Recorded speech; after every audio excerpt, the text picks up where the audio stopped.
حجاج بن یوسف ظالم تھا، ظلم کرتا تھا، زیادتی کرتا تھا۔ حضرت سعید بن جبیر ایک تابعی بزرگ تھے، اتنے بڑے بزرگ تھے کہ ساری رات نماز پڑھتے تھے، سارا سال روزہ رکھتے تھے۔ ایک دن انہوں نے منبر پہ بیٹھ کے کہا کہ حجاج ظلم سے باز آ جائے ورنہ اللہ کی لاٹھی بڑی بے آواز ہے۔ حجاج بن یوسف کو پتا چلا کہ حضرت سعید بن جبیر نے میرے خلاف بات کی، بلا لیا، کہنے لگا تو نے میرے خلاف بات کیا؟ فرمانے لگے کی ہے۔ کہنے لگا تجھے پتا ہے میں قتل کر دوں گا؟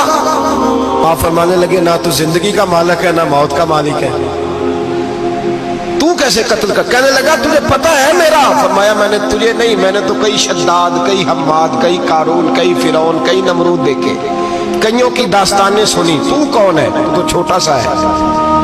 ایک جملہ ہے ملا جلال الدین رومی کا، بڑے درویش تھے، ایک بات کہہ گئے، کہنے لگے نمرود جتنے پیسے نہیں، فرعون جتنی حکومت نہیں، قارون جتنی دولت نہیں، ورنہ فرمانے لگے میرے زمانے میں بھی کئی لوگوں کا خدا بننے کو دل کرتا ہے، کئی لوگوں کا دل کرتا ہے، لیکن نمرود جتنے پیسے، فرعون جتنی طاقت اور قارون جتنی دولت نہیں، ورنہ ہو سکتا ہے لوگ دعویٰ کر جائیں معاذ اللہ ثم معاذ اللہ۔ یہ آج سے کئی سو سال پہلے وہ کہہ رہے ہیں، آج تو حالات بڑے ابتر ہیں، اس کی نسبت خطرناک ہے۔ فرمانے لگے حضرت سعید بن جبیر تو زندگی موت کا مالک نہیں۔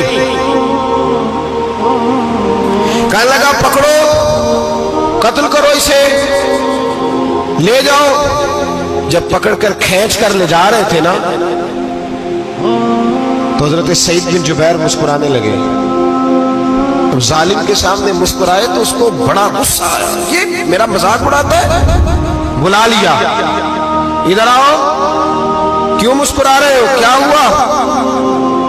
تو حضرت سعید بن جبیر کہنے لگے میں مسکرا رہا ہوں تیری بیوقوفی پر اور اپنے اللہ کی دی ہوئی ڈھیل پر۔ میں مسکرا رہا ہوں کہ یا اللہ کیا بات ہے، کیا تیرا شان ہے، کیسے لوگوں کو ڈھیل دی ہوئی ہے۔ میں مسکرا رہا ہوں تیری بیوقوفی پر کہ تو سمجھتا ہے شاید مجھے پوچھنے والا کوئی نہیں۔ کہنے لگا اس کو باہر نہ لے جاؤ، میرے سامنے قتل کرو۔ ٹھیک ہے جی، قتل کرنے لگے تو حضرت سعید بن جبیر نے منہ کعبے کی جانب کر لیا، انی وجہت وجہی للذی فطر السماوات والارض حنیفا وما انا من المشرکین۔ جب آپ نے یہ آیتیں پڑھی نا کہ میں نے منہ کر لیا ہے اپنے رب کی جانب، کرو مجھے قتل، کہنے لگا نہیں نہیں، اس کا منہ پھیرو، کعبے کی طرف ہو کہ قتل نہ ہو، ہے ظالم پر پاگل ہو گیا ہے۔ حضرت سعید بن جبیر کے حوصلے نے شکست دے دی، ناکام ہو گیا، مخبوط الحواس ہو، کہنے لگا اس کا منہ پھیر دو۔ جب کعبے سے پھیرا تو آپ فرمانے لگے للہ المشرق والمغرب فإنما تولى فثم وجه اللہ۔ اللہ فرماتا ہے تو مشرق اور مغرب سارا ہی اللہ کا ہے، جدھر بھی منہ کرو گے ادھر اللہ ہی اللہ ہے، جدھر بھی منہ کرو گے ادھر اللہ ہی اللہ ہے، چاروں جانب پھیر دے، جدھر منہ پھیرنا ہے تو نے پھیر دیا منہ۔ حضرت سعید بن جبیر کے گلے پہ خنجر رکھا تو آپ نے ہاتھ اٹھائے، کہنے لگے اے اللہ میرے بعد اسے کسی اور پر مسلط نہ کرنا، میرے بعد کسی اور پر مسلط نہ، بس میں آخری ہوں۔ جب آپ ذبح ہوئے تو اتنا خون نکلا، اتنا خون نکلا کہ لوگ کہتے ہیں جتنا اونٹ کے وجود سے نکلتا ہے، تر ہو گیا سارا اس کا دربار۔ ایک سمجھدار آدمی کو بلا کے کہنے لگا اتنا خون میں نے پہلے کبھی، میں نے بڑے بندے قتل کرائے ہیں پر اتنا خون نہیں نکلا۔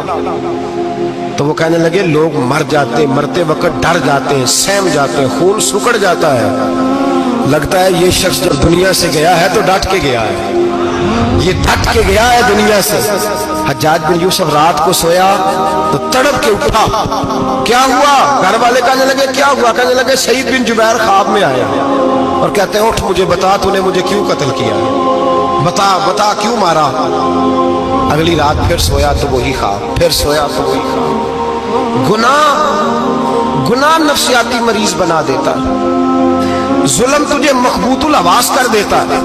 جب تو زیادتی کرتا ہے تو اللہ فرماتے ہیں کہ تو اللہ کو بھولتا ہے، اللہ تجھے اپنا آپ بھلا دیتا ہے، پھر تو بھول جاتا ہے، پھر تو سیدھے رستے پہ چلتا ہے پر بھٹک جاتا ہے، پھر تو صحیح رستوں کا تعین کر کے بھی گمراہ ہوتا ہے، پھر تو روز وہی گاڑی چلاتا ہے پر اب جب تو بریک لگاتا ہے تو نہیں لگتی۔ جب گناہوں کے ساتھ مخبوط الحواس ہوتا ہے تو روز وہ کاروبار کرتا ہے، لیکن جب تیرے گناہ تجھے گھیر لیتے ہیں پھر اسی کاروبار میں تو نقصان اٹھاتا ہے۔ حجاج بن یوسف تڑپتا ہے، روتا ہے، یہاں تک کہ بیمار ہو گیا، پیٹ میں درد ہوتی ہے، پتہ نہیں کیا ہوا، تکلیف ہوتی ہے، پتہ نہیں، سارے حکیم، طبیب، ڈاکٹر، کوئی نہ سمجھ سکا کہ بیماری کیا ہے۔ جو بیماریاں خدائی ہوتی ہیں ان کا لوگوں کو پتا، جو آزمائشیں رب کی جانب سے ہوتی ہیں وہ ڈاکٹروں کے ہتھے نہیں چڑھتی، جو تکلیفیں اللہ دیتا ہے ان کا حکیم طبیب علاج نہیں کر پاتے، مشکل، اور شفا اسی وقت ہوتی ہے جب اللہ دینا چاہے، اور جب رب بھی دینا نہ چاہے تو بڑے بڑے ڈاکٹر کہتے ہیں کہ ہمارے بس کی بات نہیں رہی۔ بغداد سے حکیم آئے، پیٹ دیکھا، کہنے لگے نہ تیرے معدے میں کوئی دقت ہے، نہ تیرے جگر میں، نہ کسی اور جگہ، ماجرا کیا ہے؟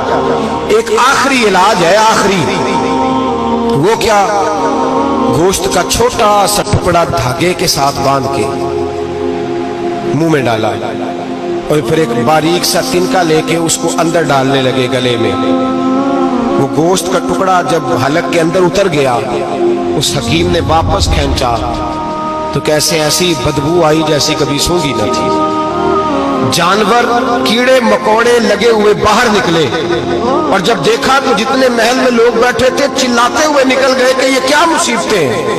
حکیم بھی اٹھ کے دوڑنے لگا، کہا تجھے کیا ہوا؟ کہنے لگے حجاج تیری بیماری زمینی نہیں، تیری مصیبت زمینی نہیں۔ کہا میری مرض تک تم کیوں نہیں پہنچ پا رہے؟ تو کہنے لگے لگتا ہے تو بد دعا کا مریض ہے، لگتا ہے تو ظلم کا مریض ہے، تو جبر کا مریض ہے۔ تڑپتا رہا، سسکتا رہا۔ ایک وقت وہ بھی آیا کہ گھر والوں نے کمرے میں بند کر کے تالا لگا دیا، دیوار سے ٹکرے مارتا۔ او بھائی، جو گناہوں کے بیمار ہوتے ہیں انہیں شفا نہیں ہوتی، جو ظلم، جبر، بربریت کے بیمار ہوتے ہیں انہیں سکون قلبی میسر نہیں آتا۔ دوائیاں ان بیماریوں کی بنی ہوئی ہیں جو بیماریاں زمینی ہیں، جو بیماریاں خوراک کی بد پرہیزی سے ہوتی ہیں، جو گناہوں کی بد پرہیزی سے ہوتی ہیں، ان کی بیماریاں، ان کی شفا توبہ ہے، ان کی شفا رجوع اللہ ہے، ان کی توبہ اللہ سے معافی مانگنے سے شفا ہوتی ہے۔ حجاج جب مرنے لگا تو بلایا، یہ رنگ بھی ذرا ملاحظہ کیجیے گا، دو چار قریبیوں کو بلایا، پتہ ہوتا ہے نا اپنے کرتوتوں کا آدمی کو، پتہ سارا ہے سردار لوکیتیاں، جب پتہ ہوتا ہے سارا، بلا کے کہنے لگا جب میں مر جاؤں تو مجھے رات کو دفن کرنا۔ کیوں بھائی، عورت ہے؟ کہنے لگا نہیں، رات کو دفنانا۔ ٹھیک ہے، رات کو دفنا دیں گے۔ پھر کہنے لگا جب صبح ہو جائے تو صبح ہونے سے پہلے پہلے میری قبر زمین کے برابر کر دینا، نشان مٹا دینا۔ کہا وجہ؟ تو کلمہ پڑھتا ہے، حضور کا حکم ہے کہ قبر کم از کم ایک بالش، ایک گٹ اونچی ہونی چاہیے زمین سے، کم از کم، تو تیری قبر مٹا دے، وجہ؟ پتہ ہوتا ہے اپنے ظلموں کا۔ کہنے لگا مجھے پتہ ہے لوگ میرے مرنے کے بعد میری قبر بھی نہیں چھوڑیں گے۔